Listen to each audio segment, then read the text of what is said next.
Hey, wanna know how to change display refresh rate on your Xiaomi Redmi Note 12? So, as a first step, swipe down to open the control center and here click on this settings icon. As a next step, we would need to find this tab which is named display and brightness.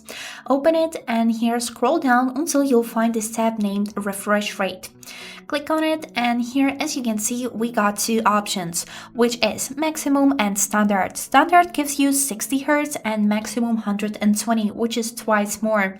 Here you can see both animations which are showing the difference between these two, and we can notice that on the 120 Hz we got more slowly and scrolling animations. They are more smooth and just good to look at. So if you would like to switch the refresh rate, choose your option and then just click on this arrow to go back, and you can notice how the screen become more smooth.